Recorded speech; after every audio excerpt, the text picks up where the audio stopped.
Манат қыз 19 ғасыр. Бекберген қызы Манат 1858-1890 жылдар аралығында өмір сүрген. Ол ақын, әнші. Қазіргі оңтүстік Қазақстан облысы Алғабас ауданында дүниеге келіп, сонда қайтыс болған. 14 жасынан бастап жиын тойларда ақындармен айтысқа түскен. Манат қыздың ақын болып қалыптасуына немере ағасы Жылқыбайдың әсері көп болады. Ол 17 жасынан бастап-ақ мазмұндық көркемдік желісі ерекше, айтыстың озық үлгілеріне қосылатын мұра қалдырған. Күдері Қожа, Байлаубай тәрізді ақындармен айтысады. Ол халық әндерін шебер орындаған. Манат қыздың Мұсабекпен айтысы айтыс жинағына енген. Манат ақын жазбаша айтыс үлгісіне, тіпті қазақ әдебиетіндегі эпистолярлық жанрдың дамуына өз үлесін қосқан деп батыл айта аламыз. Бұған дәлел Молда Мұса мен Манат қызбен айтысы. Молда Мұсаның Манат қыздың айтысы әуелі хат жазысудан басталған. Кейін барып олар бетпе-бет кездесіп айтысады. Мысалы, хат жаздым қалам алып Манатжанға, бетіне жанның бәрін қаратқанға. Жүзіңді Манат сенің бір көрсем деп, жалындым ертелге жаратқанға, деп басталатын 52 жолдан тұратын хатты Молда Мұса Манат ауылының бір қойшы баласынан беріп жіберіп, өзі кетіп қалады. Бұл хатқа Манаттың: «Молдеке, сізге сәлем қыз Манаттан. Байқадық бар сырыңды жазған хаттан. Тақсыр-ау, қошеметтің жайы қалай? Тумаппа біздей бір қыз басқа жақтан», деген жауабы 56 жолдан тұрады. Ал енді Молда Мұсаның Манатқа жолдаған: «Молдадан қайта сәлем қыз Манатқа.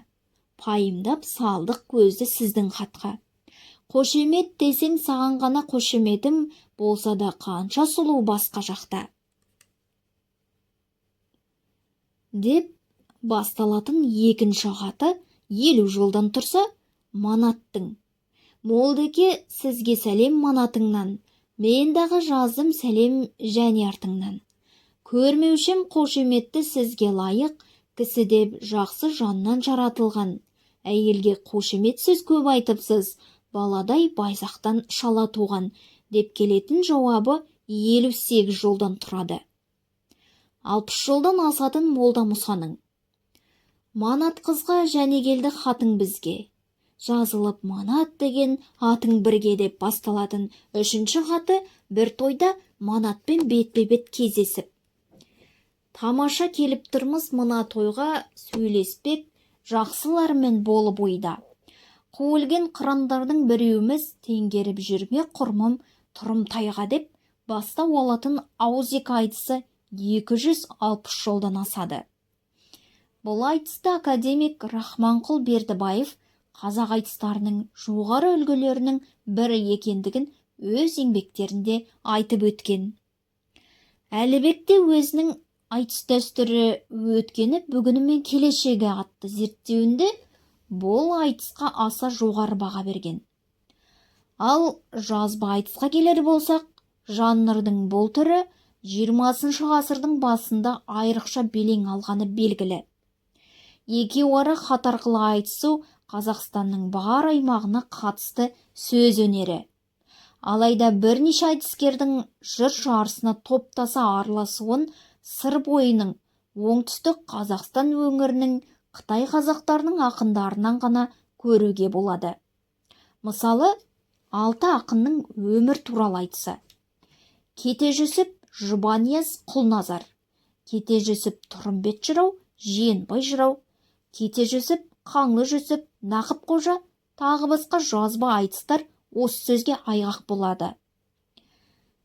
Шығыстық ілімге жетік сыр шайырлары айтыстарының түп қазығы дін мәселесі болып келеді. Кейде бұл айтыстар бірнеше жылдарға созылып, Тұрмағамбет, Керейет, Даңмұрын сынды абыройлы азаматтардың араласуымен ақындар татуласып отырған. Жоғарыда айтылғандай, айтыс барысында жұмбақтасып та кететін тұстары аз емес.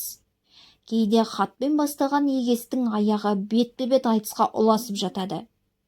Пікірдің дәлелі үшін талайды көркемдігімен таңдай қақтырған молда Мұса мен Манат қыз айтысын атаса да болады.